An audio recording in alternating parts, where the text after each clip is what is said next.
Welcome to Moonbase 2.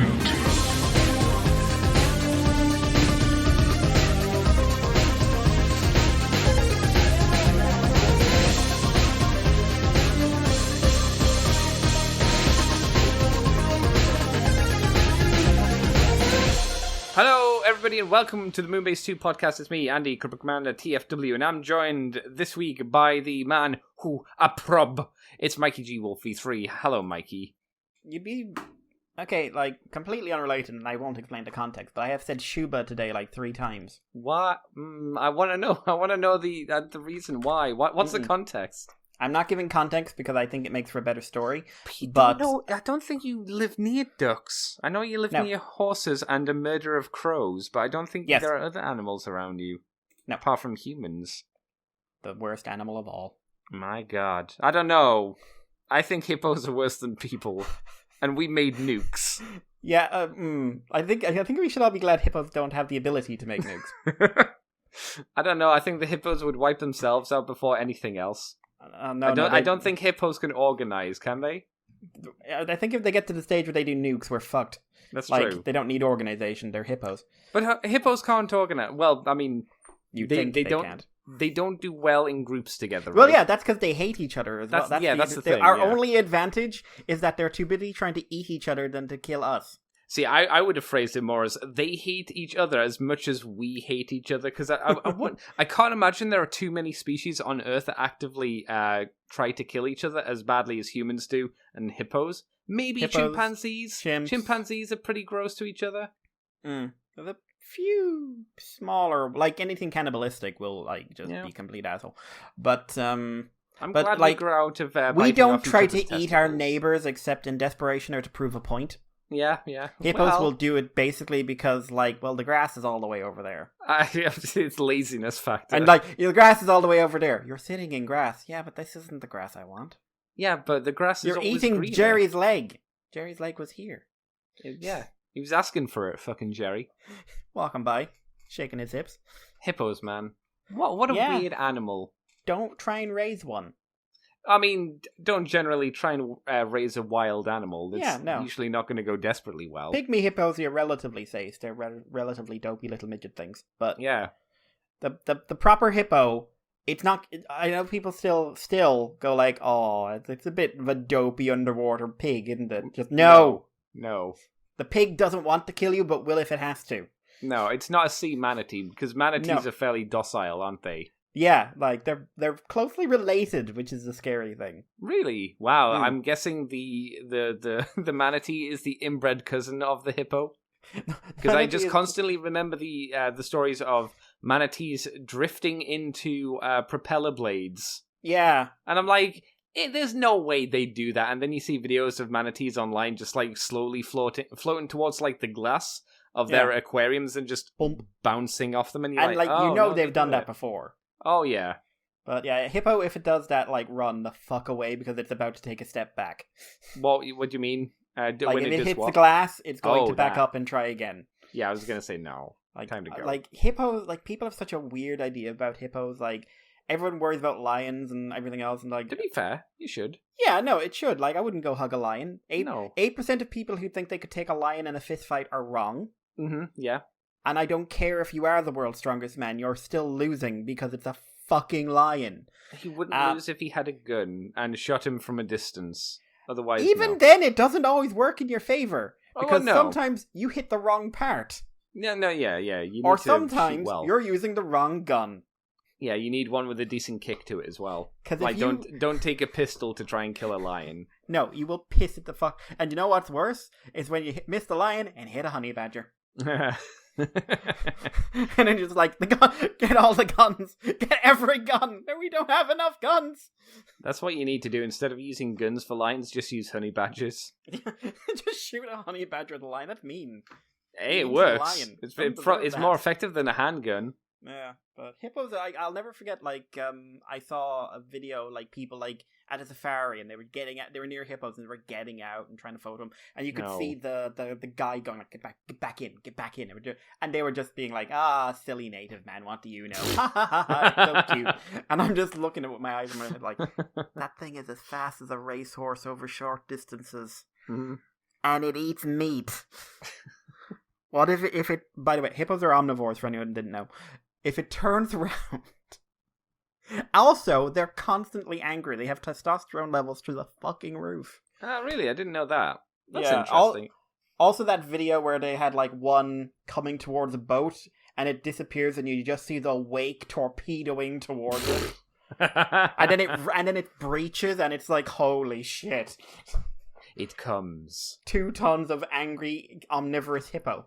I guess that, since it is full of testosterone, that would explain why they're so fucking pissed off all the time and will eat anything. That makes sense. It's like, oh, so they're full of testosterone rage. They're basically doing the protein steroid rage stuff. Yeah, they're punching stuff and just screaming into nowhere. Yeah. Oh, which is also like why male hippos sometimes eat baby hippos. I mean, there's probably other reasons, but it's probably like fuck the. But apparently, it is basically like apart from like, oh, mammy might be ready for something sooner. They tend to rage out and lash out at the nearest thing. And hippos' attitude is, well, when you're dead. I mean, it's not wrong. Or to be fair, a hippo's attitude is, well, when you're stuck. Oh no. Because like I love all those videos of people. There are people like hippo saves baby animal, and you'll watch the video and just like. Hippo saves baby animal with its mouth. Well, to be fair, it doesn't really have anything else to save anything with. But yeah, you see a hippo's mouth, and you see like how quickly it just like crunches a whole watermelon, and you're like, no, I don't want to be near that. I'm good. I'm all right. You want to know how big of an asshole a hippo is? All right. There was footage of this. I don't know where it is. Baby antelope stuck in the mud. And, like, usually it's all like, oh, look, it's gumming the baby. And it's like, oh, no. Get out of the way. And the baby usually gets away. No. This is what happened. It put its lower jaw on the baby's head. Oh, God. And just dropped its head down. What, to push it into the mud? Wow. Yeah. And after suffocating the poor thing... Yeah. It left. Why? It literally came up, murdered it, and left. Maybe it thought it was doing it a mercy. I doubt it. Maybe it was bored and there weren't any sports on. Perhaps. Wow. Hippos. Let's break the illusion that they're nice creatures. They're not. Yes. Hungry hippos is not funny. It is. It just shouldn't be as cute. It should be like packaged as a more horror game than yeah. Oh man. Someone out there, please make me a hippo horror game where you're running through like the African savannah and all you can hear is hippos all around you. I think you could just do like a Halloween re-theme of Hungry Hippos and like turn the white balls into like eggs heads. Or heads or like babies animals or something. Yeah, that would be an idea. Baby animals, yeah. Who owns the rights to Hungry Hippos? It's not Hasbro, is it? Don't know, actually. It might be HB, whatever that was. Maybe. We should phone them up and sell them the idea, and then they go, no, we can't do that. It's like, come on. The children will cry. They'll learn. Sell it in Hot Topic or something. I don't know. Hot Topic. That's right. South Park. But, Mikey, we're here today to talk about Transformers, as always, not just about the assholiness of the hippo, which is a thing. Which isn't a Transformer. Well, no, No, they haven't had a hippo Transformer. I was going to say Rhinox, but then I was like, no, that's not a hippo, obviously. Rhinos get a bad rep they don't deserve, but... Well, they're for the most part, pretty calm, right? But listen, most charges are simply by the fact they don't see very well, and all they see is a blur moving in their general direction. Yeah, the Rhino's excuse is, my eyesight is bad, and I panic quickly for good reason. Yeah, because there are things out here that want to eat me. Yeah, even in a zoo, it's still got the instinct to go for you. Strong hippo. The only Transformer related hippos. It's a beast former. Strong hippo. Strong hippo. Would that be its name? Yeah. So it was one of those. It would have to be a Predacon. No, Strong hippo. It's one of those beast former figures from the 80s. So okay. It's a dude in a hippo suit. Oh no! And he's got an axe. Oh, Mikey. You know, for Animorphs, did they ever have like a serial killer as an Animorph into a hippo? That would be amazing. You know, like a dude from Ryuki who's the serial killer. There you go. The only hippo Sentai thing I can think of was from Zhu Oger when they did a parody one. All right. And one of them was a hippo. There was the parody of ho hippos, aren't they fun? Kill us all. I think again, Mikey, we need to get to Japan to sell these ideas to people. Push the idea. We need to push the propaganda of evil hippo.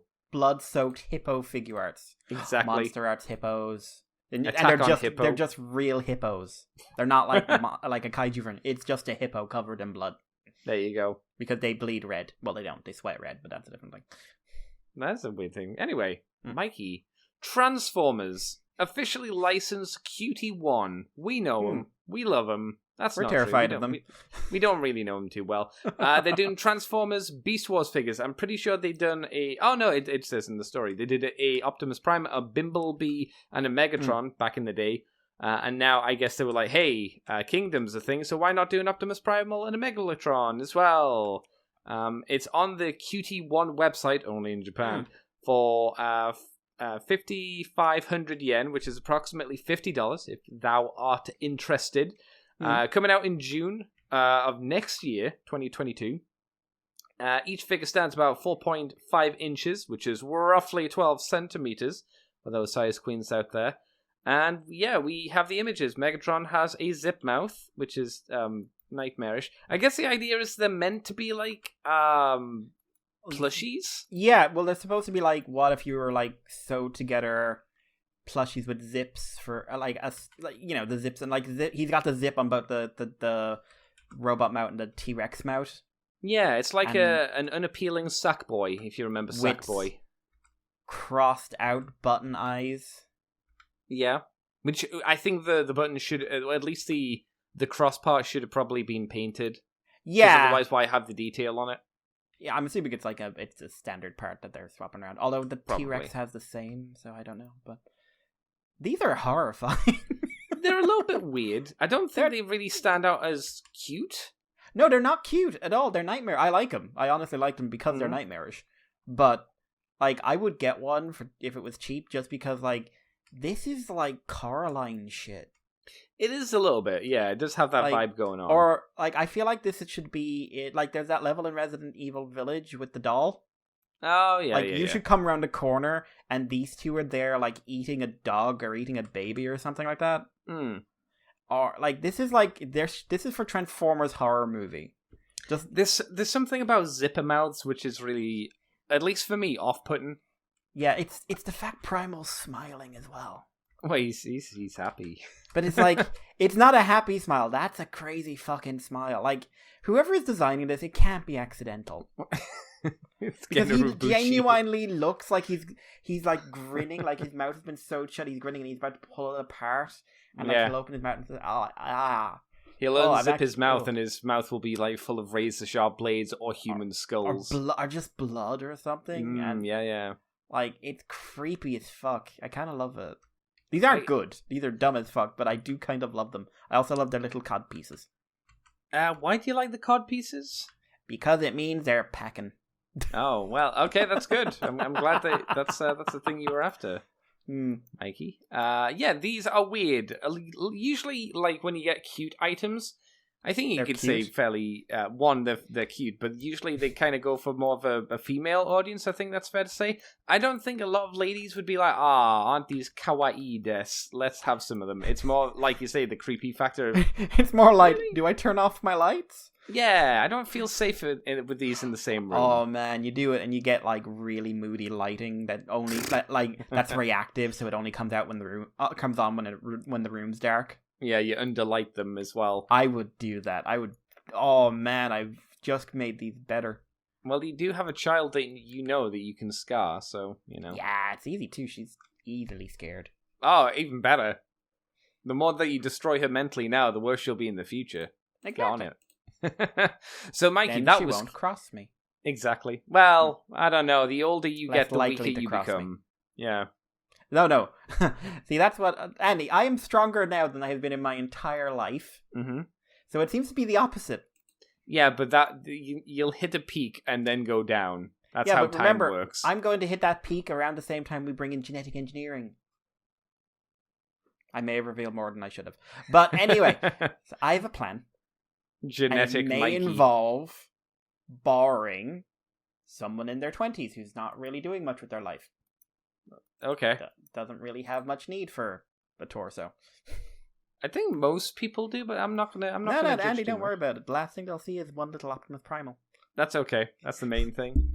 Mikey, do you want to take us on to Fans Toys? Fans Toys are back in the game with a prototype image of FT47 Rigger. Rig, rather. This is their masterpiece scale Huffer. This is a 6.3 inch tall robot mode. Very good, posable, and with a shiny finish. We see him in robot mode, we see him in vehicle mode, and we see him in a dragon someone else's trailer, which is totally blurred out because it's fine. So he's very, very shiny. Yeah. He's exceedingly shiny. Yeah. He comes with a gun, which can be stored in the truck mode, which is basically, it's the dinky little truck you remember from back in the day. He also comes with swappable faces, including one shouting face, at least. It's a posable Huffer. We haven't seen a Huffer in a while. No, I feel that we burned through our Huffers recently, and since we also have the Kingdom one coming out, it's maybe a bad time to do a new Huffer. And there is that. I think Set is probably doing a backflip now. He does just running screaming through the street and everyone saying "Sir, put your clothes back on." But he was the main Huffer stan. I don't know if he's still doing Transformers anymore at this point. I'd say even Huffer. He was obsessed. He was. It was a little creepy. Set, if you're listening, it was creepy. Wow. We miss you. Wow. Andy misses you. I don't. Yeah, But no, I think it looks decent. I'm not crazy about the super shiny paint job, but that's kind of more personal preference than anything else. But it looks competent enough. It's got a few aesthetic things I don't like, but those are basically I don't like the way Huffer's arms are designed. No, it's pretty ugly. I would say that just generally for the figure. I think we've seen better Huffers. I don't think this looks, from my point of view, like a very good Huffer. Excuse me. I don't know how accurate he is to the animation model or anything like that, but I look at the robot profile, and I hate those arms. Those arms on this figure look really kind of crappy. And maybe it's because of how shiny he is, but from a distance it makes his head look weird. When you see the smaller image, his head just looks bizarre to me. I'm not a fan of this one at all. Not at all. No likey. No likey? No. No des. Mikey, shall we move on to the next story, or you got anything else to say? Nah, it's grand. Take us on. Alright, Magic Square, Mikey. They've shown off some stuff this week. We've seen some images of their prototype version of Longhaul and Scavenger. I guess to fight against the Newage versions that are coming out fairly recently as well. Or soon, at least. So we only have prototype images, like I say. We have a prototype image of all of them. But for some reason, their Mixmaster is slightly blurred out. And by slightly, I mean there are two blurred lines through him diagonally. I don't know why. I don't know. It's a bit weird. I'm assuming these are ones that they aren't ready to announce for some reason. But hang on. Are these the guys doing these are the guys doing the trumpet ones, aren't they? No, that's Newage. Okay, I was going to say, because we've seen half of these. But yeah, so we've got pixels on Scrapper, Hook, and Scavenger? Bone Crusher's one of them. Bone Crusher we see, isn't it? No. Okay, so Bone Crusher. And we see Scavenger and Longhaul. Yeah, and slightly, very, very light, I'd say 1%, maybe 10% blurred Mixmaster. Yeah, which really means nothing except he's missing an eye. Yeah, I don't know why. Why would you do that? That's a bizarre market. Do you remember the leaks from a few years ago where someone would take photos of packaging in images and then draw all over it with digital Sharpie? I do, yeah. I wonder if he's got a new job. Maybe. It seems like even the Scavenger, randomly, his head is visible, his arm is visible. The Hook has partially a face visible. I don't understand the logic here. I really don't. I really don't. It's almost like they were trying to blur out other things on a different layer and put it on this layer instead in Photoshop. I don't get it. Either way, we get proper images or sort of images of the other two. So what do you think of these two versus the Newage stuff? Personally, I like the Newage versions a lot more. I like the Newage ones. These are going for an original aesthetic. It's kind of a hybridization of G1 and stylization.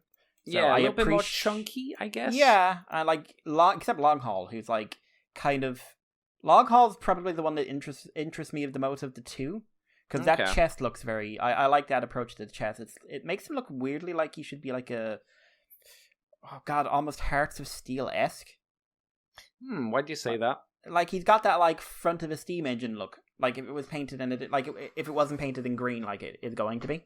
All right. I think know what I that's mean? just what's his front's meant to look like. Not so much like that, because Really? the front of his thing always looks like a very traditional looking vehicle. Like I'll just bring up a thing here, because like he's always got that hood chest, he's always got that cab chest, but that's since it's stylized, and it's in prototype, it doesn't look the same to me, Right.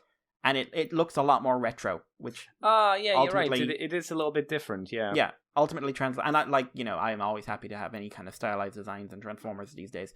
So I don't know. Like I don't think these look better than Newage, but that little visual quirk does interest me. But Newage also has the oddly appropriate trumpets. So Oddly enough, I think that for the front of the design, they've gone a little bit for Combiner Wars-ish. Very slightly-ish, Yeah. but Combiner Wars-ish. And by Combiner Wars, I mean the Netflix show, Yeah. unfortunately. where his character was beep beep Yeah. beep beep. It was there. No, Pretty it was sure literally the beep beep. thing. I flushed a lot of that from my brain, to be honest, Mikey. I don't need to relive it. The Constructicons Good. beeped for the 3 that appeared. Yeah, fun times. Woo! Also, if you were new to Transformers, you technically would have no real way of knowing that the Constructicons turned into Devastator, because you saw Megatron fighting 3 Constructicons who beeped, and then they disappeared, and then Devastator showed up later on with no interlink. So because combining doesn't happen in that show until it was Volcanicas. Well, no, it was to save money, obviously. Yeah, but like, what if you didn't know that Devastator was made out of 6 guys? Yeah, well, no one watched that show who wasn't a fan, and those who did quickly turned off of it. Yeah, when people say they got better with age, they didn't. Guys. No, They actually- what? They didn't get better with age or with each season. They just got bad in different ways. No, okay, that's what you mean. I thought you were saying people said they got better like 10 years later, than much better than they were originally, or however Yeah. long it's been since they came My out. It's first like, encounter no. with Brandon Easton's writing was Mm. that show. Wah. And it's gone Pain. so well since then. Sure has, hasn't it? I'm sure he's a nice guy. Maybe, I hope he's so. I hope so. But Yeah, I would like him to stop writing products I engage with, please. that'd be kind. Maybe Mm. work on something else. Do something else. You have many interests. Yes, hopefully. Please, God. But back onto the Magic Square toys. Like I said before, personally for me, I much more prefer the trumpets from Newage. I think the designs overall are more in my style of what I would want from a like Legend scale Constructicons. But these don't look too bad either. They're going to look a lot better, obviously, once they get painted up or at least molded in the right colors instead of being grey prototypes. But I'm not against these. I just know what I would prefer, and that's not these. Not these ones, personally. There was also the Magic Square Toys MS-B Series Light of Justice 2.0. Oh, God. We're doing 2.0 figures now for third-party toys. For third-party Legends figures. Yeah, oh boy, what a time to be alive. They're doing a Legend scale Optimus Prime. I was going to say Optimus Wine, but that's a very different Optimus Prime. So yeah, we get some images of him. It seems super poseable. I'll give it that. He can sit. He can do an Iron Man thing, because that's, I guess, how you know a figure's good, if it can Iron Man. Clean back. Yes, it looks fairly clean. Just overall, it does look impressive. I wish Optimus Prime would die in a fire and go away forever for a very long time. Yeah. That's okay. not going to happen, though. They showed the 0.1 and 0.2 version. Am I crazy? Or does this kind of look like MP10 versus MP44? Like, I know Magic Square started off, like, they've done original stuff, but they didn't start off in the original circuit. I wouldn't say it's one for one. I think there are some like design cues which kind of lean that way, but I don't think they transform in the same way. Yeah, well, God, can you imagine trying to do the MP44 transformation? Yeah, exactly. I die. Yeah. They do have like a slight aesthetic of like the 1.0 version is more boxy. Yeah. While this 2.0 version is trying to go for, again, the smooth lines of the animations and whatnot. So yeah, I could see where you're coming from when you say that. Yeah, do it as an action figure, and I'd be way more interested than this because at least it would be novel. Hang on, an action master, get out of here, Action Mikey. figure. Figure. Would it transform? Figure. Would it transform? Do you? Would it transform, Mikey? Go to hell! I had to. It's like someone retweeted Flame Toys and said, "Why would you want a Transformer that doesn't transform?" And I just responded like, "I want every Transformer to be this." You know, I think the most annoying thing is when you have action figures of Transformers and you haven't actually done the Action Masters yet. Oh yeah, like because then you could say, "Oh, why would you want a Transformer that doesn't transform? Because they did it in the 90s. Fuck off. These are the Action Masters." That excuse does not hold. Here they have is a transforming weapon. non-transforming Omega Supreme. Yeah, Show hell your yeah. face. Well, to be fair, I think a lot of people would just be happy to get a normal Mega Supreme. Well, they can't because they don't. They need their kidneys to live. It's true. I like legit. I wouldn't. Or he would be a novel idea for a third-party company to do. Do the Action Masters, but make them into Transformers They've that done transform. That. Well, I don't know. Like that's what Hasbro does when they do them, and I feel like that's just. We have not seen them, the Action Masters in actual. Well, we've seen them like Bludgeon and anybody else. Was Bludgeon an Action Master? Yeah, Bludgeon was an Action Master. Not Bludgeon, sorry. Bandzytron. Well, we've seen Bandzytron. We've seen Croc. We've seen Double Punch. I'd say no for Croc. I'd say no for Croc just on the basis that he's I'm not including retools. Yeah, but they've all been retools. That's the issue. I think Bandzytron was a retool. Like there are like Jackpot we've had in the past. Yeah. But there are definitely some Action Masters we're getting. There are definitely some Action Masters who we've never had before. Yeah, I would love an act like if you want to like Super 7's doing their like line of non-transforming guys that I really want to see at least some sample reviews for before they hit like Tarn, who's in the line for them. Oh, that's right. Yeah, but that's super expensive. Yeah, but I would be I would at least say like because they do retro shit and they do lower grade as well sometimes, but do the Action Masters. Just do it. And then every time someone says it's an Action Master, I'll stop complaining and say, yes, it's an Action Master. Mikey, that will never happen. People always complain about that. Is this 3-0 figure an Action Master? No. It's also not as good as the Flame Toys, but no. Mikey slowly loads his gun. I guess it's time to go hunting again, baby. What gun that? That's the one I use on lions. Well, it's like from Dead by Daylight where you become the serial killer and have to go and hunt the people. Never running, always walking. Exactly. Mikey breaking pallets as he goes. But what do you think about this figure, Mikey, apart from it being a fairly decent update to the 1.0? It's killing my brain because I can't take this guy anymore, but the actual like figure looks like, at least articulation wise, looks excellent for the scale. Yeah, definitely. And for something that transforms as well. I'm slightly worried that it's going to be, because it's small, it's got to be highly articulated, and it's got to transform, that this thing is going to have some stability issues, which is not unheard of, but that's fair to say. I think it looks good. We haven't actually seen the vehicle mode, though. We've only seen the CAD model of the vehicle mode. And it's fine. It's really one of those Optimuses that has a lot of junk in the trunk. Yeah. But it's fine. You know another benefit currently, which could like blow up in our faces in the future. Yes. No trailer. Why did you say that? Because I had to let you know, so you could go, oh, that's true, and then go, oh no. As soon as one slowly crops up out of nowhere. Oh no. Why would you ever say that? Because pain is our lives, Mikey, and we must live through it. Right now, rising up behind you is a single Legend Scale Optimus Prime trailer just slowly hovering over your shoulder. It's just coming out of the pocket dimension. No, go back. Nobody likes you. People say they want you, but it's a lie. They say they want you, and then they ignore you. The fucking government, man. They've conned you into believing that you need a trailer, but you don't. Think. People think. Do you really need a trailer? Oh, no. Don't. All I can picture is bloody Invincible now. I've been going like, think, peep, think! It's like that might have to be the image for this week. Like me saying, "Think, do you really need a trailer for your Optimus Primes?" I'm gonna write that down so I don't forget, because I think that's not a bad idea. You need to Photoshop in like Rodimus or either Commander Rodimus or Optimus for that. I'm not sure who would you need someone who's lying down, and there's more lying down shots of Optimus. Yep. There's a lot of them. I could maybe put Ollie in the background as well for just fun.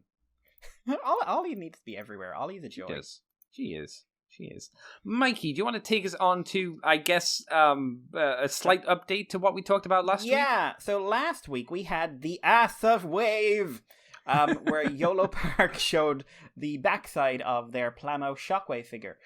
This is going to be a model kit to go alongside with their Optimus one from the Bumblebee movie. And this week they're showing partial shots of the whole thing. So this is going to be if you're familiar with Gundam, think kind of a master grade thing, kind of. Master grade or perfect grade, maybe? Yeah. It's even more detailed than master grade. Yeah, I mean, I'm hoping it's more the master grade just because of the price range of their previous kits.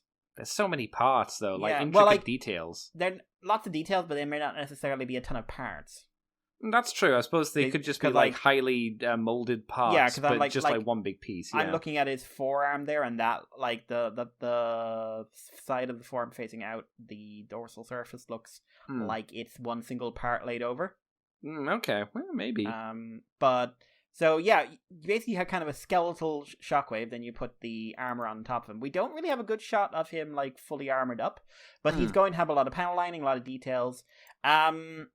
Obviously, we don't see any accessories or even a full shot of him, but I mean, I think he looks like I can't comment on the build, obviously, because I haven't done any YOLO Park ones, but probably not gonna, just because of the price. Yeah, if this thing is nuts, I would consider it if it's not insane, because I have to try every brand now because I am a lost cause. That's true. But if this thing is over 50, not a fucking chance in hell. And I'm talking the Bumblebee expensive? Because it must be around the same price. They haven't done Bumblebee. Oh, no? They've done Optimus. Oh, the Optimus. But the Optimus, he's not released yet, and we haven't got any price information last time I looked. Ah, okay. I just looked at their previous kits, and they hover around the 40 or 50 mark. But, yeah. I've got a purple Master Grave Gundam on the way to me. I'm not one to judge for prices. Okay. I told you I'm a lost cause. But, yeah, the problem with this is that I don't super care for Bumblebee Shockwave's design. It's not like it's terrible, but it's not one of my favorite Shockwave designs, that's for sure. I really don't like the taking the head. No. It seems like somebody squished his head down. It's kind of the Stewie Griffin head. Looks like a football. Or Hey Arnold head. Yeah, he's got all the details you want him to have, but they're not quite aesthetically pleasing for me anyway. Obviously, if you like the Bumblebee movie, or if you're just basically I wanted someone who looked like Shockwave in live action, I'm sure this design works for you a lot better, but that was one of the, I like Soundwave, I like Ravage, I like the Seeker mold, the secret design from the movie. Shockwave was the one that when I was watching the movie, I had to stop and blink a couple of times. Yeah.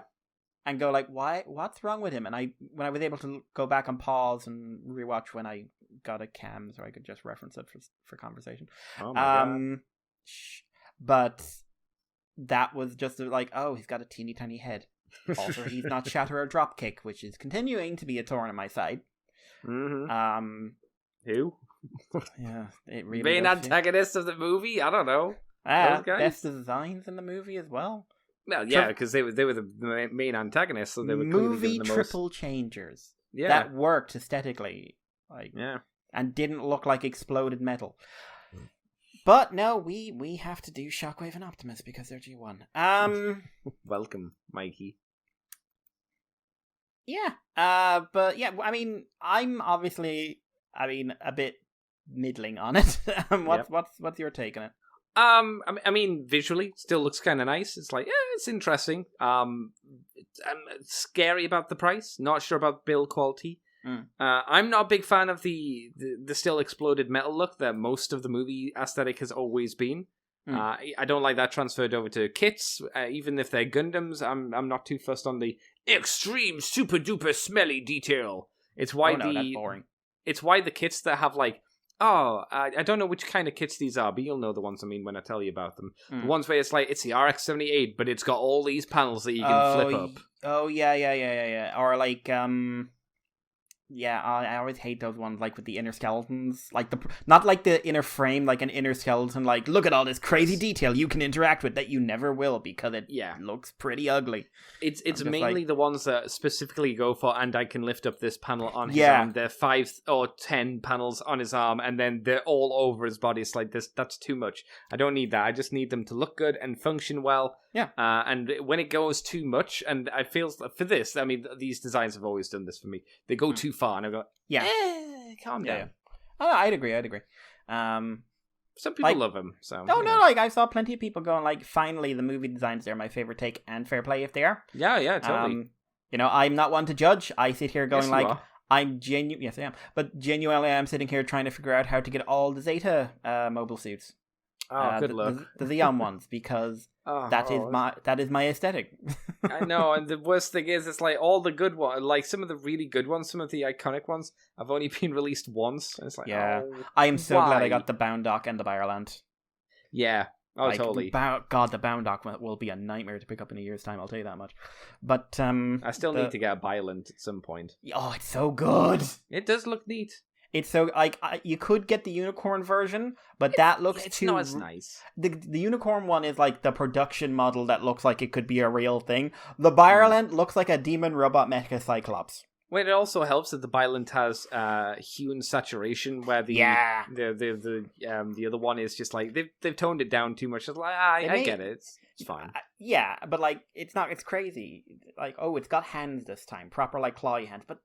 Little 3-pronged tiny digits. Yeah, stupid hands, you want them. The Bireland's amazing. It's one of my absolute favorites. And like, I still want a new The O. Yeah, I want to get my the little fatty. There's another one that Jobby reviewed a while back. I can't remember its name, but it's basically got no head. Oh, it's the purple one, isn't it? That has a quotation shuttle mode. Yeah, I know the one. I remember him saying that, like, I'm not crazy about the design, and I was just staring at it, just going like, it's so good. It will be mine. Oh, yes. Yeah. It was, if I remember, you can correct me if I'm wrong here, it was barely in the anime, was it? It was in like 2 episodes, Oh, God, yeah. But to be fair, it's a Xeon suit.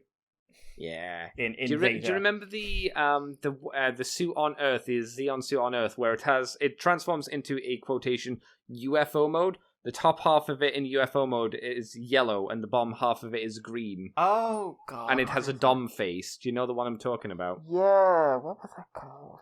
And that's an old ass suit design as well, and we've only had one of them, and it's like, I want a new one because they're great. Oh, what was that called? I have no idea. I can't remember off the top of my head. Oh God, that's gonna drive me nuts. Yeah. If I sound distracted during the rest of the show, you know why. Thanks. You don't have a Hyakushiki though, do you? No, I'll be honest. You don't like it? I'm never into Chrome. Get the flat version. There's a flat version? Yeah. There's a new the newer one is a flat version. Oh, you don't want the Chrome one. I didn't know there was a flat version because the Hakushiki is a basic design and it's very Zeta, which is good. Like yes. I really like the Zeta Gundam itself is like one of my all-time favorite.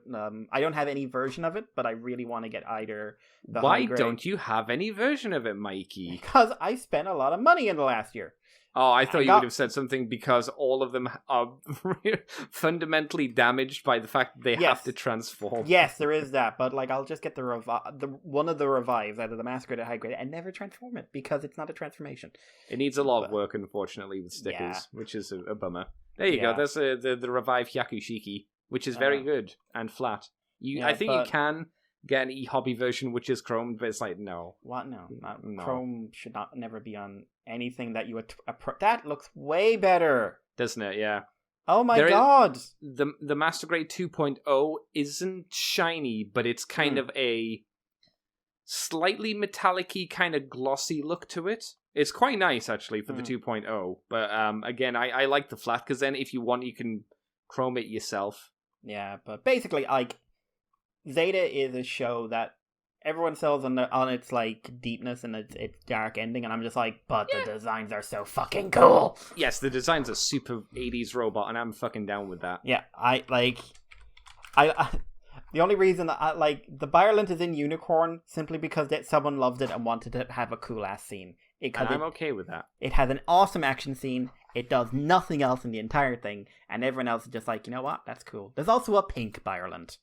Yes, there is. Yeah. Oh, Like- the thing that I was talking about is the Ashima. The Ashima. Ashimar. Gundam Ashimar.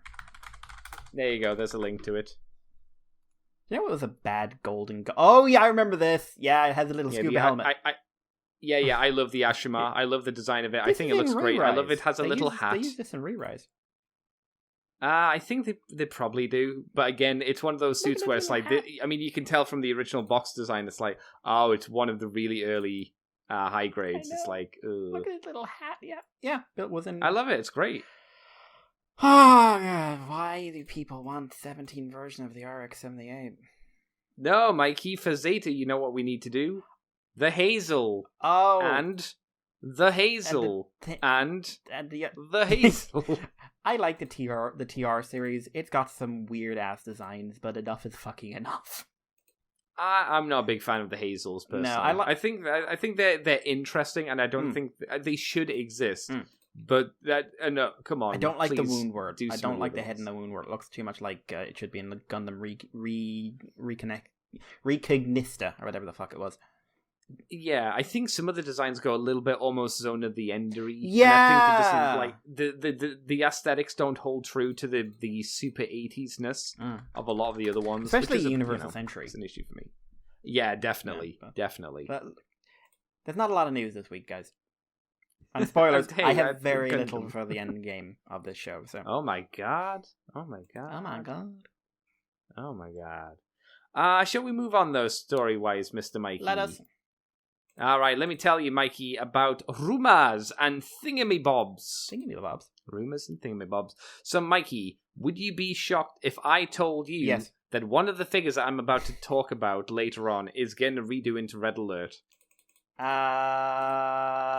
I mean, I can't imagine a world where it's going to happen. Nor can I, but let's pretend we live in that world. Because we get an announcement or kind of product information kind of leak, I suppose you could go with the Tran-Gen WFC K Deluxe red, and then it's got in quotations, red, white emergency Lamborghini. Whom could it be, Who thou could sayest? this mysterious thing be? Yeah, I think it's quite obvious that we're going to get Redalert. And of course we are, because we're getting a new Sideswipe, so fuck you, Redalert. You're coming out too. The other info is it's coming out apparently in August. It's going to be a Walgreens exclusive to the US. So fuck you, everybody else. Yeah. And it's going to be sold in a case of 8. Because you know who's popular? Redalert. Said no one. I'm sure. I'm sure people like Redalert. I wouldn't say he's super popular, though. Yeah. I wouldn't say he's super popular. Yeah. I don't know. I don't know. I don't know why Optimus Prime's as popular as he is, but hey. There you I mean, go. I get why Optimus Prime theoretically is popular. I just think the character has yes, been kicked in the dick so much in the last 10 years. Yeah, that's the issue. Like, so, there's a yeah, reason I shouldn't like make that Optimus clear. Prime in IDW because he does the dick There's kicking. something. Because he's like, Yeah, I'm slowly turning into a religious zealot of myself. wasn't it the case that no one liked that Optimus Yeah. Prime because it was Well, he wasn't because it made him interesting? Yeah, just like there was a lot of people going like, "Oh, he's not like the Optimus Prime I want him to be." That's the point. The point is like, no, they did. Yeah, they did something with him. yeah, like the point is like all his friends Finally. are telling him, "Dude, you're going too fucking far," and he's just like, "I need to go this far to save everyone." And that was the point. He was an imperfect human being. If you wanted to throw out for that comic series, my issue with it is it's too similar to the journey in some aspects of Primal from Beast Machine. So I'd go, okay, I would say I can like kind it of see why that would be better an than issue. Primals because I mean, feel like the yes. grounding is more there in Prime, whereas Primal, like a lot of Beast Machines, was Dan Didio. But Yeah. I mean, it's hard to compare the two because one's a comic book series with a very focused and a long user time to base, tell it. and the cartoon has to be a fucking cartoon. Yeah. So, do what you have to do. Yep. We also get possible first looks at the... I don't know why it says possible first look, because it's clearly not a custom. Shut up. It's not a leak. Shut up. FYI. It's a possible first look at the Kingdom Deluxe Roadrage. Obviously, a redo of the tracks. They're saying it's an upcoming Target exclusive. It's got a new head. I think that's it. I'm not up to date on my tracks. Is the chest different? I'm not sure. Actually. I don't think so. Let me see. They haven't tried to make it look like Roadrage, apart from giving her a new head. Well, if this is a her or not. Yeah, well, like Roadrage generally is. Though, yeah, right? Roadrage is technically like his sister, I think. But I think, like yeah. the thing is, like Roadrage is usually just a straight swap. Okay, no, there's just a head, so it is just usually the head that's different. I mean, the only one that looked like particularly feminine or traditionally feminine was the Masterpiece, and that was just because it kind of felt like they designed Roadrage first and then kind of had to release it as tracks. But I like Roadrage a lot more than tracks visually, so... Yeah, nicer colours. Yeah, I would agree with that. And she's got a lot more breakup. I like her head. I'm kind of doing... I don't like the head on this figure, to be honest. It's a little bit... Oddly enough, it looks a bit like Needle Nose's head. See, my issue with it is the actual face is quite small, but the helmet in quotation part looks really large. Yeah. Let's call it a V-fin part of the forehead. The forehead part is really big and thick and makes the face kind of shrink down a little bit too much for my liking. It's a bit of a weird sculpt, which is a shame, because again, like you say, the color scheme is nicer on this than on tracks, at least from my perspective. There you go. If you want a version of Roadrage, here they come. Yay. Here it comes. And the last bit of news is another 2-pack. It's a Kingdom Battle Across Time Collection Deluxe WFC-K42 Sideswipe and Maximal Skywarp. Skywarp being, of course, the burb from the combiner. What's the combiner called? I can't remember. What was it called in Japan? Oh, I don't know. Was it Magnaboss? Either way, because it's Magnaboss, because this is supposedly the Japanese character, but was it Magnaboss in Japan? Is it? Well, yeah, but it was Silverbolt in America, and oh god, it was. And That's technically, right. Silverbolt and Skywarp is a repaint. He has a different color scheme to Lio Jr. Oh, okay. Or like he doesn't have a different color scheme. He has different colored eyes. Oh, okay. So yeah, it's Magnaboss in Japan, but it's. I thought it was. Also, apparently, at some point, someone called Lio Jr. Lio Minor. Okay. That makes it sound worse. So, yeah. Oh, you can get a... But Skywarp is a slight retool of Airraiser and a slight repaint as well. Not massively. The problem is they're both brown birds for the most part. Yeah, I think they look... So I wish they'd gone further with the retooling. Because, for anyone who doesn't know, Skywarp in Japan, the Japanese Maximal Skywarp, he's a bald eagle. That's the... This is a falcon. This is a falcon, and unfortunately that means, his head it's a falcon head. So I would have... just because of, how distinctly... seriously, distinctly falcony the head is on Airraiser. I would have really liked if they'd retooled it. If you just did something put a bit retool the head, and then all the promo poses are him sitting more straight up to make him look a bit more regal. The paint scheme is fine. Oh yeah, it's not bad. And I know it's just too similar for me. But also they because Skywarp has bird feet and robot mode in Japan, you just don't transform the feet. I will say, up close, I didn't like it before, but up close, the new head sculpt is really well done. Yeah, it's what it should be. It's a robot head being eaten alive by a bird head. Yeah, and basically. It looks really weird, because it looked really weird in that. Yeah, totally. But it's not bad. It's a good representation of what it should be, I guess. It's a weird-ass face with a bird in it. I'm a little disappointed. I wish I didn't expect to be excited by Skywarp, which is an advantage, but I'd rather just Airraiser. Just get Airraiser. This is not enough of a change, and hold out for the Pterosaur retool of Airraiser that's supposed to be coming. If you want to get another version of the mold. I suppose it's if you could buy a 3-set which would have Skywarp, Lio Jr. and Ironhide, then you'd go, okay. Santon. Was his name Santon? Santon. I don't know the English names. I just remember in Japan he was called Ironhide. No, he's Ironhide here. He's Santon there. Is he? Yeah, because in America it's Prowl, Ironhide, and Silverbolt. Oh, that's right. Yeah, if they did that as a 3 set and said that's an Amazon box set, I would have gone, okay, Skywarp kind of blech, but whatever. Okay, it's the 3 set, it's the Magnaball set. They were never going to combine, but there you go. To put Skywarp randomly in with Sideswipe, I don't know. It's weird. Yeah. I get why, because it's a retool, but it feels like maybe they could have done something else or someone else. Do you know what's weird? I kind of made a joking, like, disparaging comment of this before I saw this, but now I've seen it and I'm just thinking, like, if you had this mold with new head in traditional Skywarp colors, I actually think I'd be more into this than I am into, like, this taking it. Just because, like, at least that would be unusual looking. Is there a bird that looks kind of like a falcon that you could have as black? Stellar Sea Eagle. And Cold Sky. What, sorry? Stellar Sea Eagle. The head's still Is wrong, that something but that people would know? That's the problem. Black. Could you pawn off this as a crow? Or you could or do it in the something like Kestrel that? or something like that. There you go. Yeah, because then you could have it in the Skywarp colors and then be like, it's Skywarp. Kestrels are quite colorful. I don't know. So they'd work out fine. But like, there's lots of birds you could do it as. But I just like when you said it was a bald eagle. Like, people have such an image of a bald eagle in their head. Yeah. And this is just such a itty bitty head.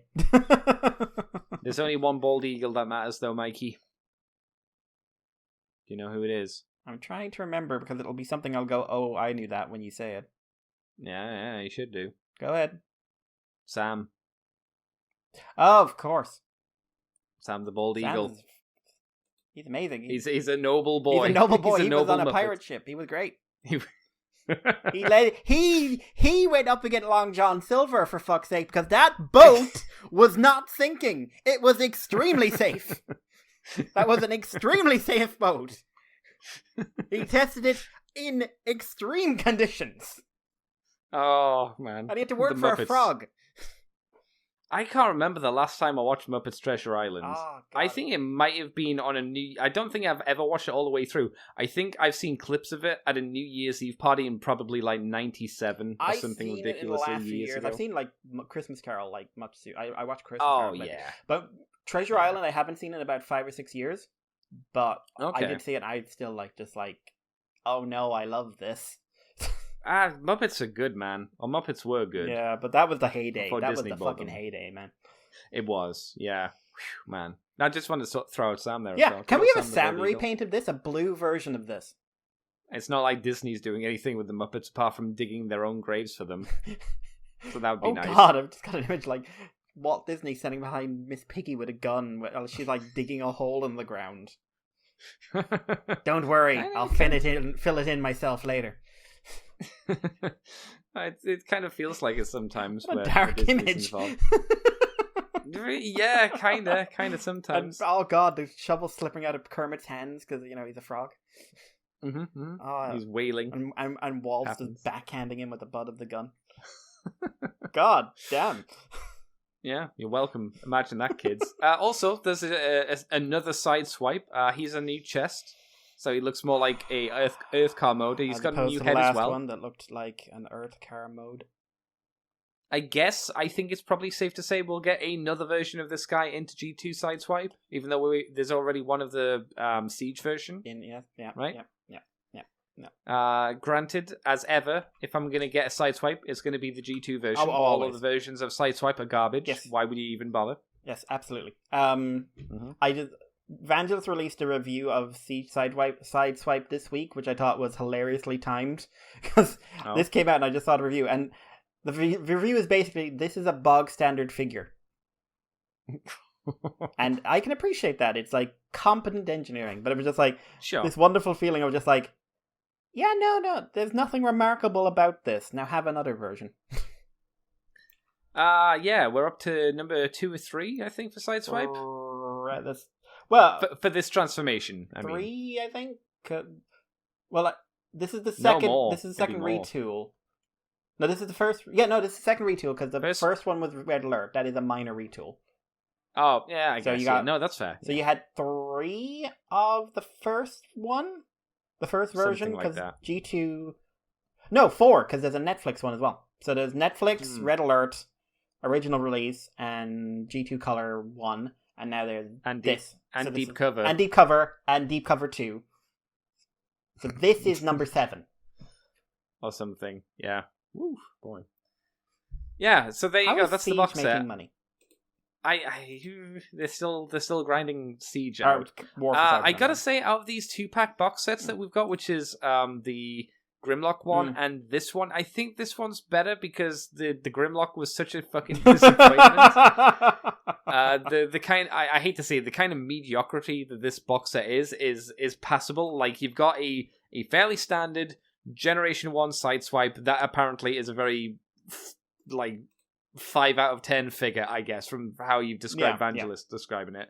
So it's competent, and it looks like that. Skywarp is just Air Razor again, but not. It's like a horizontal move. It's like it's just a little bit different, but not massively. So this feels like a better one than. Oh no, Grimlock! What happened to you? You shit the bed. Who did he come with? Mirage. Yeah, Mirage. You were both like, yeah. So yeah, it sounds like if you're into this is the better set to go for. It's going to be $45 coming out in November. Being, of course, November. And I guess if you want to buy it, you got to save up your schmeckles. And that's it. That's all of our news, Mikey. That's all we got. Yeah, it was a quiet week. It was. What have you been up to this week? You said you did loads. Yeah, I definitely did loads, but very little of it was relevant to this podcast. I've had a busy week. I put up a tweet about 223 tons, which I'm not giving any of you context for, but Andy understands. Yay. But yes, my penis is that heavy. Oh my god, that's not what I said. That's what you were thinking, though. No, it's not. It is now. Girthy. Veiny. So I actually rushed 3 or 4 shows over the last 2 days just to have stuff to watch or to reference. So I did. So what did I watch? I watched 86, new episode of 86. What episode was that? 9, I think. I thought that was pretty damn solid. It's a kind of a 2-parter from the last one. It's about half an action one, half the usual thing of from the Major's perspective. Feels like a resolution to a subplot. Ends in a really good emotional way. I'm liking 86. Started off on quite wobbly footing where I liked the idea. I just didn't think it was being done with it. I think it's in a much better place now. And I like all the characters. I like the tone. I like the Major. They add a bit of steel to her in this episode. Okay. And I like she pulls something on the character who was a bit of a dick in the last one. I just thought you know what? I shouldn't feel a sense of satisfaction with this, but I'm enjoying seeing this. I think I did episode 8 because the last episode they ended on, they were like, we're not gonna get any reinforcements. That episode. Oh, we gonna die. Was that episode 8 or was that episode 9? Did it have a lady tell someone they don't want to see them ever again? I don't think so. That was episode 7. Okay. So you're 2 behind. So yeah. Watched Back Arrow 22. No, I still need to catch up on Back Arrow too. This was the exposition episode. Okay. Except it was very little else. Oh, okay. But what do you mean? So it's just so you've had a lot of questions about this world. I have, yes. A lot of ideas, a lot of ups, lots of downs. I think that Back Arrow started strong, got weak in the middle, and the last 4 or 5 episodes have been strong. Okay. And this kind of undermined that strength. Oh no! Because basically, a character shows up, fixes the problem. Oh. In about 2 seconds, with no explanation, really. Oh no! And then gives an exposition dump about the world. Now, some of the world ideas are kind of cool. Okay. And then there's a fight between 2 characters so that one can be manly man and get past his burden. So it's a no stakes fight, is what you're saying? It's one where I do not feel like someone is in danger of dying. That's what I said. Yeah. I said a no stakes fight. But, God. Yeah. Also, there's a weird bit. There's so it's like an exposition dump, where the exposition was not as interesting as I thought it could be. When you're dealing with some of the concepts. Also a weird thing, the Pretty Boys show back up. who are my favorite characters in the whole show. And they say, like, Rekka, you can't invade our land. Is that what Rekka does? Trample over sovereign nations? And I just did this, like, little pause in my head. Like, that's literally their whole shtick. Yes. Yes, they say that frequently. Yeah. That's their emperor's entire thing. Yeah. Their might through rule through power. That's it. Yeah. Are you stupid? The two main Rekka characters used to be in another country until they got kidnapped as children because Rekka came in and took their shit. What's wrong? Are you dumb? but it was just like kind of like how when they killed a character last week, and like they were like, "Oh my god, it's so horrible he's dead," and I'm just like, "But he was a monster." And now it's kind of like, "Oh my god, would Rekka do this?" And yes, it would.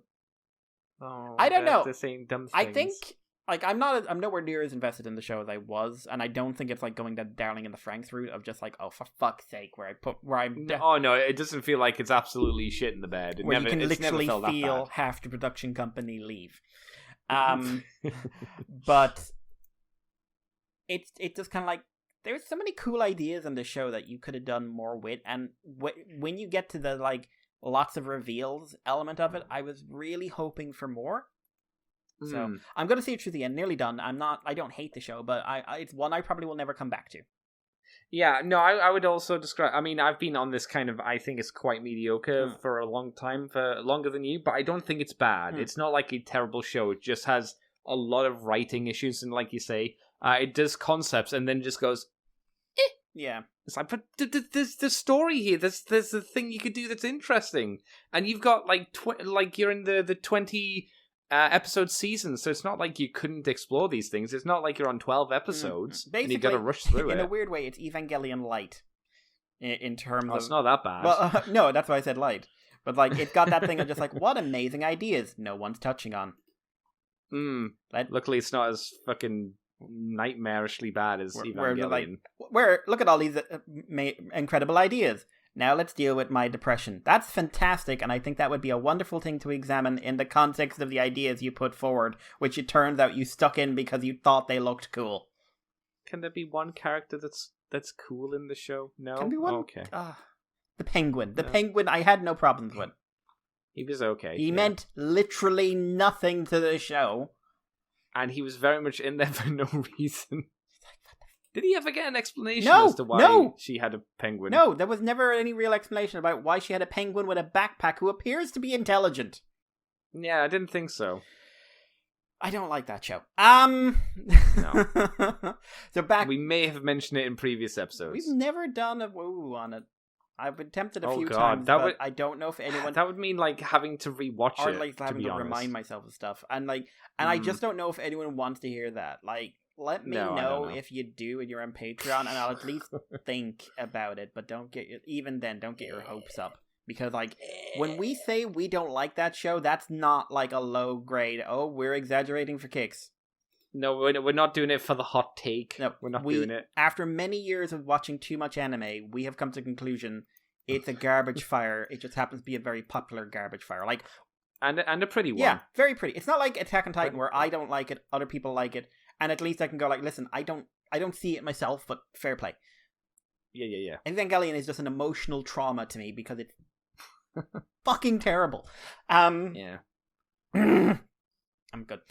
So I watched that. And the only other thing that I watched, two on a positive note.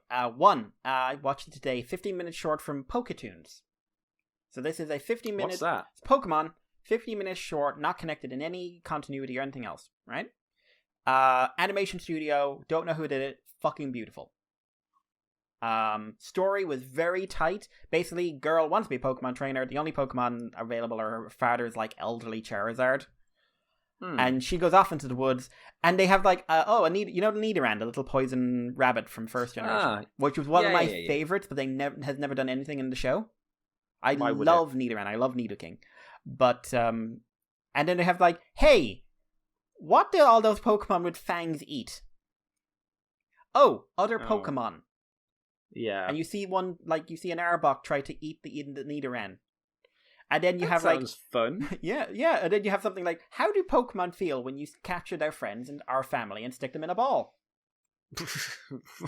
What is this show? And it turns out they can get quite aggressive trying to get their family back. And then it has a really nice ending, and it's nice and tight, and I like the protagonist. I like the way they'd handle the Pokemon. I was just like, why aren't you doing more of this? This is this is like remember like when Mega, because this is what got it in my head, when the Mega Evolution special came out, like when X and Y came out, the one with Red on his journey, and it was the one where they revealed Mega Charizard X. Really good animation, tight story, not what you've been doing all the time. And it really made me think, like, God, how can this franchise not change and adapt? Because if you were doing more of this, and that's the safe comfort zone you've been in for 20 years, like, because Pokemon has no narrative. Pokemon is a narrative hole. And it's moments like this that make me realize, like, what kind of story could you tell in this world? Of any age, aimed at any age group, you could tell something brilliant. Like, you could tell a mature story, a fun story, a kid's story, and they just don't. They just want to just Mikey, demonstrate new toy, new video game. Hear me out, Mikey. What if an evil organization of some description appears, and are beaten by a 10-year-old? Is that 10-year-old conveniently friends with some kind of god? Not necessarily, but they will have the opportunity at one or more points to capture said god or gods. And swap them with their friends. I'm sorry, I've got the Lord in a Pokeball. Please, I want that some rare Rattata. candy. It's green. I will give you. Oh, can you imagine taking your god to the Pokemon beauty contest? Oh man, gotta get it pretty. I always used to love going on like the online trading for X and Y and just seeing like shiny Rattata. Looking for shiny Rattata will swap like legendary Pokemon for it, and just like narratively, hi, I got something that alters the weather. I would like a green rat, please. Yeah, please send. Also, all my years of playing Pokemon, I've never seen a shiny spawn in game because I've never gone looking for one. No, it's it seems like it's a bit of a rough thing to go for, but hey ho, what do you know? Some people like to get those shinies, I guess. Yeah, no, fair play to you if you do. There's now 750 of the feckers out there, but or however many. But yeah, no, Poketoon, I really liked it. It's only 50 minutes up on somewhere. I don't remember. No, it was YouTube somewhere. It was YouTube, but that was Japanese only sub, so I have to watch a fan sub, but I don't remember who did it. Oh my god! But it's just a nice little short. Kind of reminded me of the My Witch Academia short from years ago. Yeah, it was good. The other thing was Dynazenon episode 10, which was fan-fucking-tastic, in my opinion. Was that the one with the appearance of Goldburn? No, Goldburn was last issue. Last episode. Okay. So, this was the psychological trauma episode. Okay, so it sounds like the actual story finally happens. Yep. Well, actually, you get a lot. Like, there's resolution for the Kano, the sister storyline. So that's resolved. I thought in a really nice way. We finally get to see something of Gauma's past, and it's it's interesting. Like, it's not a huge amount because of the framework. The framework was like everyone got absorbed by Kaiju and was seeing their worst moments of their lives. And Gauma's was pretty bad and also very bloody. Okay. A new animator, there was a new key animator for this one, and they were going to fucking town. They did some work in Gridman as well, which I believe is the psychological episode where we realize what's going on with Yuto. Or Yuta. Okay. So, this episode really reminded me of that. There's a really nice bit with Knight. Like, with Knight's trauma, they don't spend much time in it, because if you've seen Gridman, you know exactly what Knight's trauma is. Mm-hmm. Also includes a cameo that got me far too excited. Considering it's an illusion of the individual. Oh. Because they said in an interview, we're never bringing them back because that would be a betrayal of that story. And while I'm sitting here like, but I want to know more, I'm just like, hang on. What's this about respecting your characters in the narrative you told? You're not a sequel series. You're supposed to fuck everything up. Yeah, and like Kiyomi's the older guy, the neat guys. We sort of expand upon his in an interesting way, which is like his thing of like he ran away from an opportunity maybe an opportunity to get rich quick with a girl he liked. And then we kind of see why that bothered him, because like his trauma is seeing the what he thinks he should have done. Right. And it makes you really think about him and realize, oh no, he just hates his life immensely because he's 30-something. He lives on his own with no one to talk to but his teenage cousin, and has no job and no life and thinks he's utterly worthless. And I was just like, oof. Oh no. I forgot these things, like found things that happen in real people's lives and said like, hey buddy. Mm-hmm. Did you ever feel depressed about where you were going in life? Good. Yomigi's the only one we don't see his trauma. They hinted it, but he's in the like reconnect everyone role in this. I'm guessing they're gonna wait until the end. Yeah, before they show I'd be curious and then really focus on it, I guess. Like I've seen like some theories, and like everyone's theories are like, oh, his stepfather sexually assaulted him, basically. Wow, that's okay. That's the theory, because everything's clearly centered around the stepfather. Even though it's really barely been touched on. Yeah, but like I've said this before, like if I was comparing the show straight to Gridman, I'd honestly be pretty disappointed in it, because Gridman had an incredible villain. It had anti-story, which was really strong. It had a good mystery going on with the main characters. It had real focus on just these real, like, big character beats. Like, I love the entire cast of that show. Whereas Dynazenon is about the fact that these are broken human beings. Without having those standout individuals. And when I went into this thinking it should be Gridman, I was more disappointed in it than I was probably fair. As I've let it evolve into its own thing, it's not super narratively driven. It even as it's getting more so.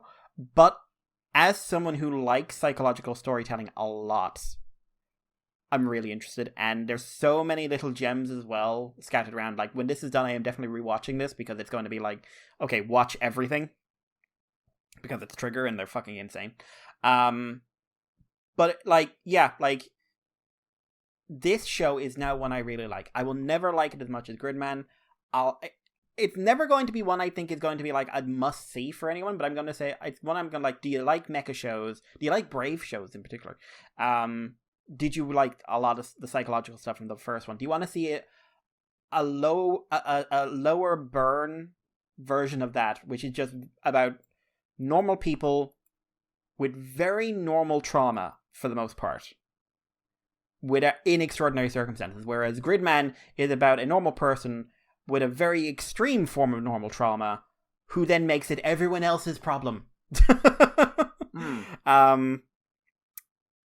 Yeah, I've ended up really liking it. It's weird. It's weird to say, like, oh, I've ended up really liking the show I wanted to like, but I've ended up liking it in a way I didn't expect to. And I think that's good. It means Dynazenon is not, like, it was never going to replace Gridman. But I'm so glad to be able to say, like, it's its own thing, but it's its own thing and it's hitting a different part of my brain. And I think that's really good. The only thing I don't super love about recent stuff is that the whole Kaiser Grid Knight thing, I like the idea. I just wish it looked more different than I'm wearing someone else's suit. I'm not a big fan of that combined mode. I get the idea. I just, like, you could have done more with it. I think it looks like, from my perspective, it looks like one of the slightly, not to the extreme, but one of the slightly messy Sentai designs. Do you know who it reminds me of? There's one, what is it? The Zeo, I don't remember it was from O-Ranger. I don't remember the Japanese name, but the Zeo, the shape one, the Red Battle Zeo Megazord, which is that the one that had the punchy fists? Yeah, but it's like the combination of the two of them, where it's just basically, here's the Zeo Megazord with a hat. And some shoulder wasn't pieces. it that it got behind that one and its arms just came over its shoulders? Yeah, and like Kaiser Grid Knight is dude sits in the place someone else sat. Yeah, I definitely think. I think thematically, the Gridman combined with the dinosaur was a much cleaner and nicer looking design. And I think this is designed so. I mean, that's designed so that could be a suit.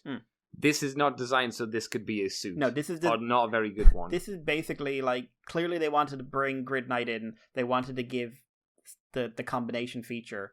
It doesn't feel like, it feels like they designed Dynazenon and then they they just said like, okay, we need to make sure that we got a humanoid robot in the center. Yeah. Okay, just put the other humanoid thing in the center. Yeah. Which is like, I like that in on design. If you're going to do a combination thing, I want to feel like it's something new. And Goldburn just kind of goes on his... Yeah, Goldburn's there to make it look different. Yeah, it's like... And I like Goldburn. I think him a cape. It's like this. I think Goldburn's cool, and I do like how the design is handled in... Like, I like the fight scenes and everything else with it. And I like the power set. That's really cool. And just like, I wish it wasn't just a character I love wearing someone else's clothes. Yeah. Like, full-powered Gridman, I think, works really well because it's basically just a combination mecha. Mm-hmm. But it's a new look. It's like, because before then we don't see them all combined. Kaiser Grid Knight is something I'm really glad he got a form. I'm really, really glad he got a form. I just wish they did more with it. That's fair. Anyway, that was me. I've rambled enough. I did very little this week. Andy, what about you? Well, I too did very little this week, apart from my usual work week. We did do a poopcast. We did our Moonbase woo woo on VTubers. Which will be going up at some point this week once Mikey sends me audios. Audio will go over this week because I haven't had the time before now.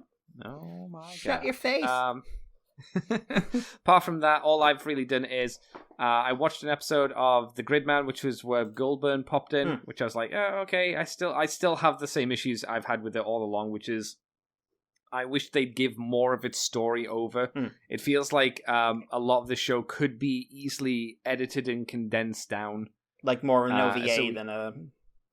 Yeah, because it feels like we're just arsing about each episode. We're getting a drip. It's like the important information is a drip of the episode, and then we've surrounded it by, let's fight this monster.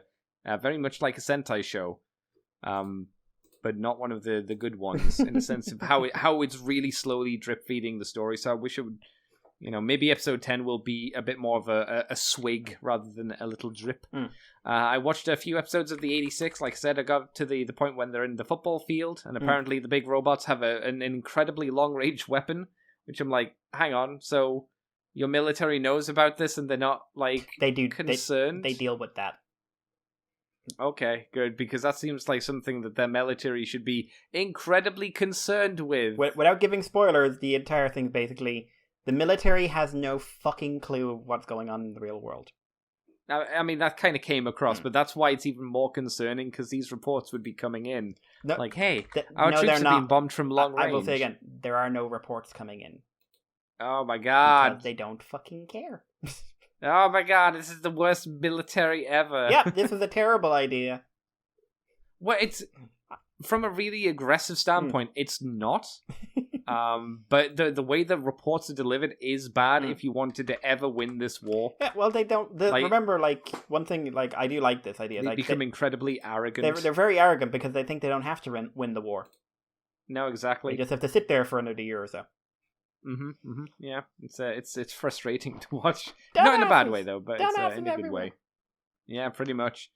I'm keeping up to date for the most part with Spider. Spider's becoming, again, still quite good, as long as we're focusing on Spider.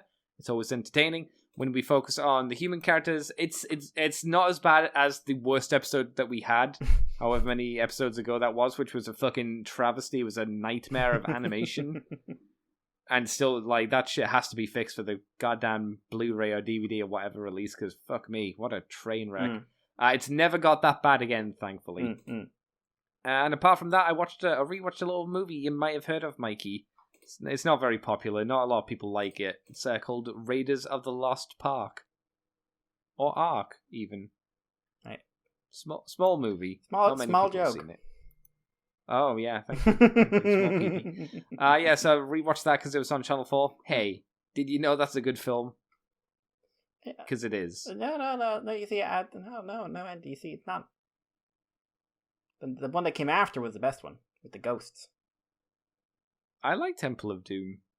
I was going to say the one with skulls, but Temple of Doom is not very good. It's enjoyable, but it's not No. It's fun. It's a fun, silly Indiana Jones film, but we go from, like, a really high to, like, a medium. Like, we go from, let's be fair, Raiders is like a 9 or a 10 out of 10. Raiders is the movie people keep telling me Star Wars is. I could see that. Like, as someone who only likes Empire, I should say, as Star Wars, I only like Empire. But, which is a good movie. But Raiders is just great. Oh, yeah. And then we go from that to Temple, which is probably more of a 6 to a 7. Like, it's still good, but it's way more silly, which is fine. It's just a lot more silly. And then Last Crusade, which is really good again. And then that was all that they did. And they didn't do a 4th one, and they're not doing a 5th one. Andy? Yes. What if I told you? Okay. They might. You don't have to. By bringing back a man who's probably not up for the action roles as much as he used to be. He wasn't when they brought him in for Temple of the Crystal Skull. He wasn't ready for the action scenes then. He didn't care then. And we had a bunch of CGI monkeys. Also, and we had Shia LaBeouf. Yeah. Was that Shia LaBeouf's last role? What? Actually, I have... Because I can't remember. When was the last time Shia LaBeouf was in anything? I don't know. I think he did a load of independent stuff, when he went insane and lost his mind and started wearing paper bags on his head and be like, I'm not Shia LaBeouf. Okay, so he's been in like a movie a year for the last 10 years, but it's like... Also, recent photo of him from 2017, which is like after he scarred himself physically for a film. He does look slightly like a murderer. He still looks crazy. I was going to ask if he still looks insane. No, he just... That's good to know. Yeah. What's he done? Okay, film-wise. Okay, so he's relatively accurate, but I've not heard, like, it's not like I haven't seen any of these. I haven't heard of any of these. I'm going to say they're probably independent movies, because I remember hearing that was the thing he was really getting into for whatever reason. Fury is the one where he scarred himself, the military one. Okay. Man Down from 2015, never heard of that. American Honey, road comedy drama, haven't heard of that. Oh. Borg versus McEnroy, which is a... Star Trek film. No. Okay, nice. I like that, just... No. About Bjorn Berg and John McEnroy Wimbledon. Oh, yes. Honey Boy, which looks porn. like a weird Joker ripoff. No. Peanut Butter Falcon. That has to be a porn. Peanut Butter Falcon. The Tax Collector, which is a very bad looking, like... It looks like... Do you remember when there was like all these like grindhouse action flicks? Yes. This is from 2020. It looks like they're doing one of those. And Pieces of a Woman, a Canadian drama. He's also been in a music video called Love Me Like You Hate Me. And... Okay. Yeah. Also, why has he won so many awards? Oh, no. I was going to say, why has he won so many awards? Many of these are for being a bad actor. Do you remember when he was an up-and-comer? Not... And then he literally went fucking crazy and seemingly blew his career. Yeah, it also didn't really help that up-and-comer meant that he was a bad actor in money-making movies. To be fair, though, that's all you need. Oh, yeah, in Hollywood. If you're in the bad films, like The Rock started off in some really shitty films, to be fair, and now he's like one of the biggest names in Hollywood, so, absolutely, absolutely. As long as they make a lot of money, then sometimes you can get by somehow. So yeah, Shia LaBeouf, interesting guy. Yeah, he sounds if he wants to sign up to the podcast, we'll happily take it. Feel free, Shia, to sign up. I'll be honest. Please. Everything I've heard about you as an individual, probably don't want to talk to you, but sign up anyway. Perhaps. Yes. I think he'll be interesting if he calms down when he becomes an old man. I think he might be a very interesting old man. Yeah, I believe that. To really talk to him about these things and be like, what was happening, Shia? What went on with you? What was going on? Was it because he became a child TV star? Because that's the assumption. Like, he was a child TV star and thus led to insanity. Which would make sense. True. I do sometimes feel that's kind of trotted out so people don't have to take responsibility for anything. Yes, yeah. You could easily say that, that's the excuse. It was Hollywood's fault. I was crazy because other people did it, not because I got a lot of money and became overly privileged like a prick. Yeah, I mean, again, that's the Hollywood way, I suppose. And it's really hard. I'm pretty sure, as a parent, it's probably quite hard to discipline your child when they make a lot more money. When they can hire someone to beat you up, yes. Yeah, exactly. So I imagine like trying to control a child at that point is incredibly difficult as a parent. Incredibly difficult. And who knows what the legal thing is of like, we're going to take your money so you don't have it, so you can't have freedom, because you can't really do that either, because that's not right either. But you kind of should do that so kids are not like at that point where they can tell the parents to fuck off because they make, $1 million a year or something or more. Yeah. It's crazy. Anyway, the only other thing I've been doing as of recent is I have been watching a channel called Tokyo Lens, which is one of the guys who films with Chris Abroad on the Abroad in Japan channel.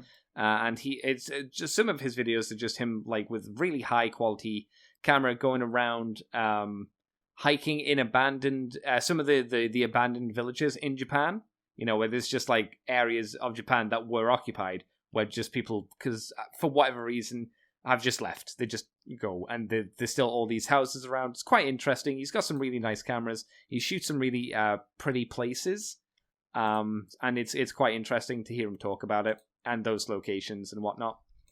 Makes you go, oh, I would like to go there. That's my problem. Like, I will watch these videos of people who are in Japan vlogging and be like, I'd like to go to there someday. Excuse me, someday I'll go. So yeah, that was quite fun. And apart from that, I think that's it. I think that's all I did. That was really interesting, Mr. Mikey. I think we just have some questions. If I can find them. Let me go to the Faisal book and have a checkery doodly doos. Because I'm pretty sure Christoph sent one. Let me have a scroll down. Na na na na na. Yes, we do. We have breaking news from Sweden. The people who have been... This is Christoph. Nothing's ever happened in Sweden. Who've been doing official translations of comics just announced that the next one will be Target 2006, and the hype is real. Oh, well, that's good. For those in Sweden who have not read 2006, I mean, Target 2006, it's Marvel Comics, so you know what my opinion on them is. Not great. But hey, it's out there for people. We also... when's this one from? 23rd, that's from last month. Okay, this month. From 10 to month 4. Oh my god, there's no light and this page is very bright. It's burning my eyes with its whiteness. Okay, 10 to month 4 goes. Was it the Marvel Action Captain Marvel book you were referring to? Okay, so yeah, those were wild, like how how they are published by IDW Comics for some reason. Still fun kids comic though, like the one where Spider-Man, Ghost Rider, and Spider-Man... Did I have a stroke? Oh no, sorry, it's even stranger. Spider-Man, Ghost Spider, and Spider-Man. Miles. It doesn't say that, it just says Spider-Man. I know, but Miles is just that called sounds Spider-Man. Familiar. I guess, yeah, I don't know. Yeah. Team up with a movie-inspired Venom and fight Doc Ock. Oh, and yeah, if the Immortal Hulk is soapboxy now, Andy, you should steel yourself for the future. Oh, no. And I did try to make an argument that Tony Stark is more privileged than Thor, but after reading Silver Age Run, I can sum it up with a Simpsons misquote. A misquote? Oh, okay. Odin, the cause of the solution to all of Thor's problems. That sounds about right. Also, he really hates commies. Are we talking about Thor, The Simpsons, or Tony Stark? Could be any. And one of the last Marvel things is... Everyone hated commies in the 80s. To be fair, it's not wrong. It was a real nice of MODOK show to put an ad for the tie-in comics in its credits. I have to ask a question here. The what show? The MODOK show. Have you not seen it? It's voiced by Patton Oswalt, so that's already kind of a mark against it, if you ask me. But yeah, it's a stop animation MODOK show. Are you serious? Have you not seen the trailers for it? Oh god, Patton Oswalt. It's a funny haha show. No, I had Marvel no can't idea do there was a proper cartoon shows. I had no idea there was a MODOK show. Do you want to do a live reaction to the trailer, Mikey? I just thought it's not really about what I want to do now, is it? Now we put the idea in your head, and we need to eat up time so this thing is at least. I mean, it is your fault. Okay, I'll send you the. I can trailer. find it. I can find it. MODOK trailer. I've got it. There you go. Enjoy. Woohoo! I'm shocked you hadn't seen it. I really am. There you go. You have been enlightened. I Mikey. don't want to You're be. welcome. I want to. Can you flush out my brain? Because Lower Decks was bad. But the second you saw Lower Decks, you knew it was going to be bad. Like, I saw this, and it just had this growing sense of, like, I thought it was going to be like, oh, wacky comedy in Moonbase. And it's like, wacky comedy with MODOK's wife, who's cheating on him, and now MODOK's making divorce jokes about it being his kid's fault. Yep. Ha! Family abuse. I don't know, man. I'm doing expressions here that I haven't done in a while because that was an out-of-body experience. Do you have any questions from people this week, Mr. Mikey? I think that's what it's like to die. Maybe. I have one. It's more for you than anything else, but... Oh my god, I think this is what it's like to die. Okay. I think I've answered the unanswerable question. Anyway, Andrea sent us a message specifically for young Andy this time around. Ever since I found my first White Dwarf issue in '97 in my hometown, I'm an avid 40k and fantasy fan. 8 years ago, and 2 big Dark Angel and High Elf armies later, I took a break from the hobby to focus on university and get into World of Warcraft. They don't match together well, and I 1000% focus more on the latter, some would say exclusively. I hear a lot of people did that. Is World of Warcraft still going? Yes. Is it popular still, or is it just still going? I don't think it's as popular. I think we've already kind of gone past the big boom, and the problem is Blizzard as a company is creatively dying. And has been dying for a while. Can't wait for Overwatch 2. Yeah. Fast forward to 2019.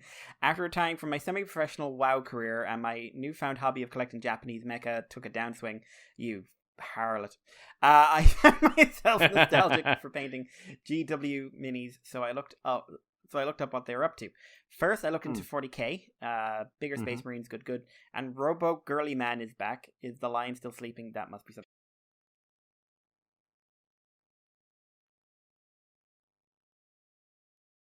Where are my beloved high elves with their pointy helmets, scale mail, and robes? Will they ever come back? The Luminate, don't cut it. No pointy hats and stupid goats. No, cow hats. But yeah, he probably wrote down goats, but it is cow hats. Okay, I thought it was like there were actual physical goats. No. They're a giant cow constructs. No, naturally. But yeah. In terms of what happened to the world that the fantasy world, the end times happened basically.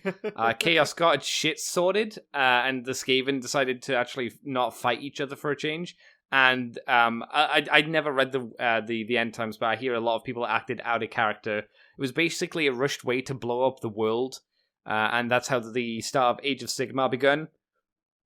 Pardon, as Sigmar kind of was flung through space, clinging onto the molten core of the world that was. And then he found a Drakthorian, a giant sky dragon, and they made the Mortal Realms.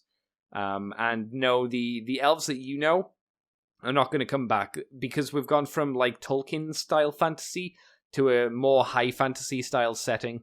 Hopefully you know what those terms mean. High, like Tolkien fantasy, you know, your orcs, your goblins, Middle-earth, all kind of standard. Could be real, in quotations. High fantasy is when things kind of go from 5 to 10. Like, people will live in giant trees, and maybe the tree's alive walking around the world, something like that. And maybe there are cities inside whales, you know, weird concepts like that. That kind of fantasy setting. So they couldn't... to be fair, also GW wants to have as many copyrights as they possibly can. You can't really copyright elves. So if you make the Lumineth, right? If you make the Lumineth, which have their own distinct look to them, you can copyright that. So that's what they've been doing. They've been moving farther and farther away from Tolkien fantasy to stuff that they can slap a copyright mark on. And it was a good idea as well, just on the basis that the old world, as it's called now, the fantasy world from before, was really stagnant. They hadn't done anything with it from a storytelling aspect for years and years. Not just like 1 or 2 years, but a long fucking time. And now they have an entirely new idea for what they can do for their style of fantasy, for this high fantasy setting, and they've got a lot more freedom to just kind of do what they like. And I think they've been doing a pretty good job. When Age of Sigmar first came out, it was a bit on the rocky side. I would recommend checking out some of the other armies, because elves are always shit. That's a fact. You chose a bad army. Smelly, dirty elf pikes is what I remember people calling them. Undead is the only way to go. If you choose anything else, you've made the wrong choice. I'm just saying. And the Soulblight Gravelords, who are basically the vampire counts, are very cool. They've got a lot of really good models as well. The models are far superior to how they were before, from when you were doing it, I assume, because now they're all done on computers, so they're all digitally modeled up and cut.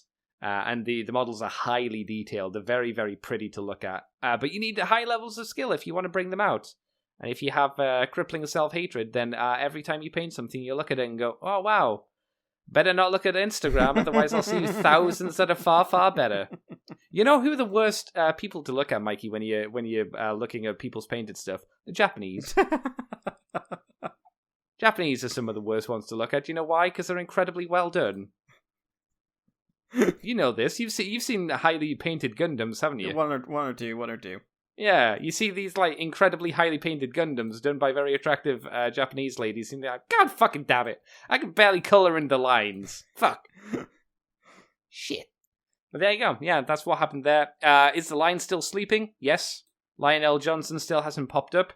Reboot Gilliman is about. They haven't actually made a new Primarch for a while for 40k. The theory is who's meant to come. I think the rumors were at one point Angron was meant to come out at some point. And there's also the rumors that the Emperor's Children are going to get a re-release or a new update at some point, but we haven't seen anything for a while from them. So who knows? Who knows? I don't like 40k as much. I'm much more of a fantasy Age of Sigmar kind of guy. But I would highly recommend getting yourself some Audible books and getting Realm Slayer, because then you get some Gotrek Gurnison, and Gotrek and Felix are some of the best Warhammer books out there. They're a lot of fun. There are a few ones further. There's Realm Slayer, there's Ghoul Slayer, and there's a new one out which I don't... Oh, I think it's Nob Slayer. Is it Nob Slayer, the newest one? It might be. I haven't listened to that one yet, but it'll still be good because it's a Gotrek's book, so... In the Realm Slayer, it was an audio drama, so he was voiced by Brian Blessed as well, so that was quite fun. Oh, good lord. Yeah. And Gotrek is not a happy dwarf. No, he's a dwarf who doesn't really give a fuck about people. I remember the Patreon show you did. Yes. I like Gotrek. He's a lot of fun. He's a great character. But that's it. All right. We have a bonus question. Oh my god, sorry.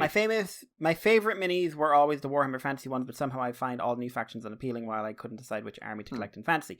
I know this sounds odd since they're similar, but they're not. Is this a common sentiment regarding Age of Sigmar? Did you already answer that? I'm not sure, like 50-50? No, I mean, technically there are some people who are really butthurt over the fact that the world that was is gone. Which I understand, because a lot of people invested a lot of time, a lot of money into it, and I get it. The old world seems like it is going to exist in some way. GW did hint that they're going to do something for it, but I think the idea behind that is seemingly because Total War Warhammer 1, 2, and the future release 3 did so well and has pulled so many new people into the hobby, and they're like, I don't know what the fuck this Age of Sigmar shit is, but where's this old world stuff?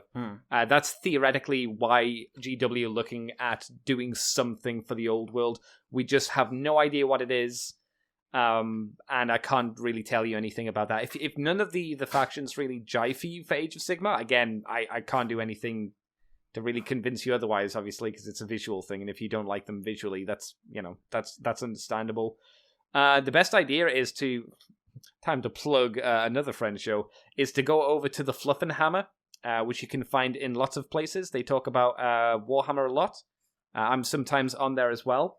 There's a Facebook page, which is fairly active, and there's a Discord as well, and they also have a few other places, so if you just put in Fluff and Hammer into Google, you'll probably find them easily enough. It's a fun podcast. They're much more knowledgeable on it than I am, and they know a lot. They've been in the hobby a lot longer than I have. And also, one of those people is Gruff, so he has the brain, the mighty squishy brain of info. And George as well, who has just the mighty knowledge of everything. Is that it then, Mr. Mikey? Yep, that's all I got. Cool. Well, Mr. Mikey, where can people find you on the internet if you want them to, sucker? You can find me on Twitter as Irish Paleo, and of course you can send us messages on the Moonbase2 at gmail.com, and on Patreon, on Libsyn, on Facebook, and everywhere else, and we will happily read them out and give them rambling answers. Yeah. Here we go. You can find me on Twitter, CCTFW, on YouTube, Scribble Command, TFW. You can find this podcast on the Moonbase2 forum, on Twitter, iTunes, Facebook, Libsyn, and on YouTube as Moonbase2 Transformers Podcast. You can also get us on Weebly the Weebly page, the ccbunker.weebly.com, We're also on patreon.com/moonbase2. And if you do $2 each month, you get the extended version of From the Files of Teletron 2. We talk about the comics. Boo, boo, boo. And you also get the Moonbase Woo Woo, where, like I mentioned earlier in the show, we talk about HoloLive this month. Speaking of which, I don't know what we'll talk about. I've been watching Marine's playthrough of Subnautica Live, which is rare for me with the Japanese ones because it's a game I'm familiar with, so I can kind of get what's going on. And yes, you showed me the clip of her with the power, where she became evil. She's just so happy through the entire thing. Every time, I'd say concerningly happy. Every time the game says Captain, she just gets so happy. Yeah, it's essential, and she's like, eh. Yeah, I'd be like, she keeps on just putting in English. She's just like, I am having a wonderful time. And like, she played one stream and said, like, I haven't done much, because I watched the translation of some of it. I haven't done much, I'm going to come back to it later. Next stream starts. So I've been playing a little offline. She's built basically an underwater city. Yeah. It's the first one she's doing, right? Yeah, it's not the new one. So okay, that's the one I would recommend. The OG one, you mean? Yeah. Because I know Guru's playing the new one at the moment. Yeah, she seemed to be enjoying it, but she's doing an interesting one next, which is the Henry Stickmin collection, which I love. Oh, okay. So I'm gonna watch that at some point. Cool. Right. Well, I think that's us done there for this week, Mr. Mikey. So thank you for coming on by, my dude. Thank you. Until next week, everybody. I guess we'll catch you suckers next time. Yeah? Hang on. I guess we'll cut you suckers next time. You heard. I'm going to get my knife. God. With Optimus Prime's trailer hovering behind you, controlling. You be. You are now leaving Moonbase 2.